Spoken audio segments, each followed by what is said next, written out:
ఇప్పటి వరకు మనం చూసాం అంగన్వాడీలు ఆల్రెడీ సమ్మె చేస్తున్నారు. ఇప్పుడు మున్సిపల్ కార్మికులు కూడా సమ్మె చేసేందుకు నిర్ణయం తీసుకున్నారు. ఈ నెల 27 నుంచి సమ్మె చేసేందుకు సిద్ధమయ్యారు. జగన్ ఇచ్చిన స్పష్టమైన హామీ నెరవేరే వరకు మాత్రం మేము సమ్మె చేస్తాము, నెరవేర్చిన తర్వాత ఈ సమ్మెను వెనక్కి తీసుకుంటామనేది ఇప్పటికే సంఘాల నేతలు డిమాండ్ చేశారు.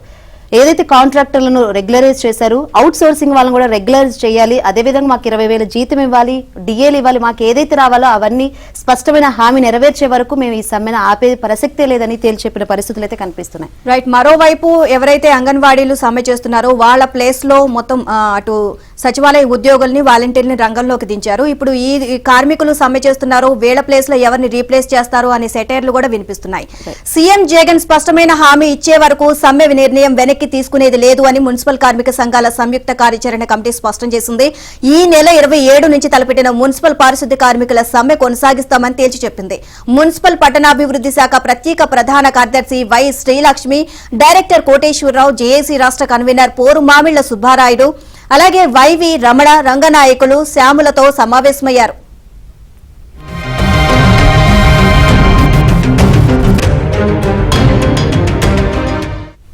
సీఎం జగన్ కాంట్రాక్టు సిబ్బందిని రెగ్యులరైజ్ చేశారని, వారితో పాటు 2-3 దశాబ్దాలుగా పనిచేస్తున్న అవుట్ సోర్సింగ్ సిబ్బందిని కూడా పర్మనెంట్ చేయాలని సంఘాల నేతలు డిమాండ్ చేశారు. అప్పటి వరకు కనీస వేతనంగా 20,000 బేసిక్, డిఏ, హెచ్ఆర్ఏ కలిపి ఇవ్వాలన్నారు. జీవో 308ని సవరించి నాటి కార్మిక శాఖ ఇచ్చిన నివేదిక ఆధారంగా స్కిల్డ్, అన్స్కిల్డ్ సూపర్వైజర్ వేతనాలు చెల్లించాలని కోరారు. టైమ్ స్కేల్ ఉద్యోగ కార్మికులను రెగ్యులరైజ్ చేస్తూ 1992లో ఇచ్చిన జీవో 212ను సవరించాలని సూచించారు.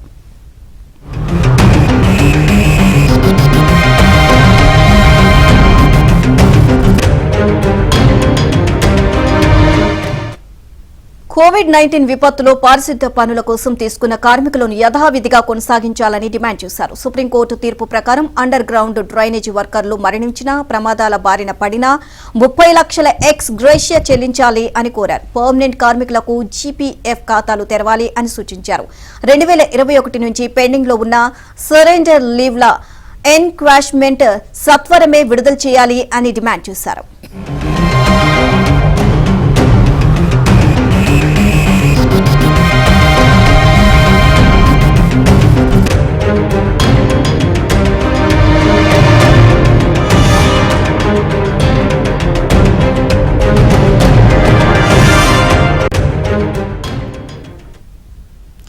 Under ground drainage, park, malaria వర్కర్లకు, క్లాబ్ డ్రైవర్లకు పీఎఫ్, ఈఎస్ఐతో కూడిన వేతనం 18,500 చొప్పున చెల్లించాలని కోరారు. మున్సిపాలిటీలో రిటైర్ అయిన కార్మికులకు, ఉద్యోగులకు బకాయిలు చెల్లించాలని విజ్ఞప్తి చేశారు.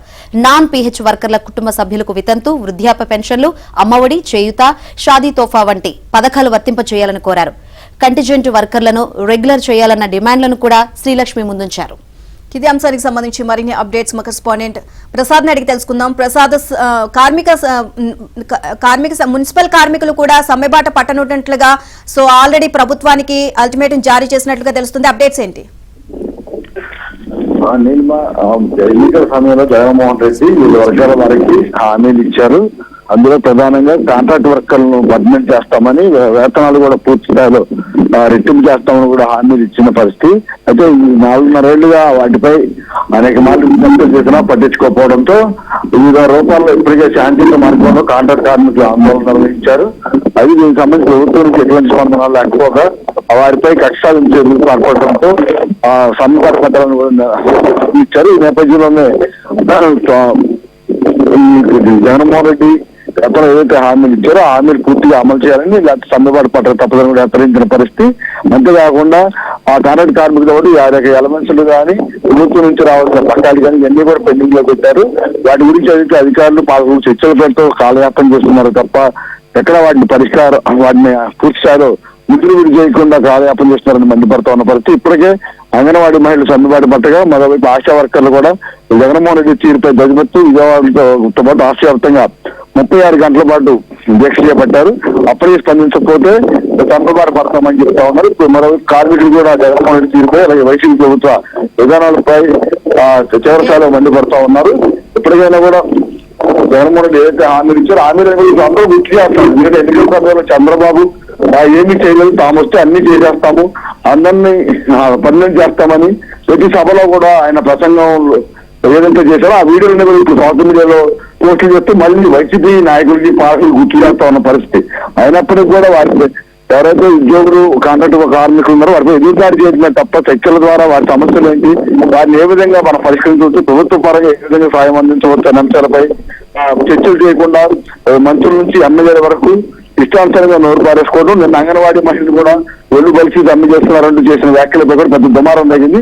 ఇప్పుడు కాంట్రాక్ట్ కార్మికులు కూడా వారికి అండగా నిలబడతామని కూడా చెప్పిన పరిస్థితి. ఇప్పుడు కనుక కూడా మా ప్రభుత్వం వెంటనే సానుకూలంగా స్పందించి జగన్మోహన్ రెడ్డి ఎన్నికల సమయంలో ఏదైతే హామీలు ఇచ్చారో హామీని పూర్తి స్థాయిలో అమలు చేసేందుకు చర్యలు తీసుకోవాలి, లేకపోతే రాష్ట్ర వ్యాప్తంగా పూర్తి స్థాయిలో సమ్మె దిగుతామని చెప్తున్నారు. ఆ తర్వాత జరిగే పరిణామాలు కానీ ప్రభుత్వ బాధ్యత వహించాలని కూడా వారు స్పష్టం చేస్తున్న పరిస్థితి. అయితే ఈ దిశగా ప్రభుత్వం మాత్రం స్పందన లేకపోవడం, వారిని పట్టించుకోవడంపై కూడా కార్మికులు ఆగ్రహం వ్యక్తం చేస్తా ఉన్నారు. మరి రేపు సమ్మె తర్వాత ప్రభుత్వం పట్టించుకుంటుందా, లేకపోతే ఇదే విధంగా అంగన్వాడీ మహిళల తరహాలోని కార్మికులకు కూడా పూర్తి స్థాయిలో సమ్మె దిగితే రాష్ట్ర వ్యాప్తంగా కూడా అనేక ఇబ్బందులు పరిస్థితులు ఏర్పడే అవకాశం ఉంది. ఈ పరిణామాల నేపథ్యంలో ప్రభుత్వం ఏ విధంగా ఇప్పుడు నిర్ణయం తీసుకుంటుంది, వారికి ఏ విధంగా మేలు చేస్తున్న అంశంపై చర్చ సాగుతుంది.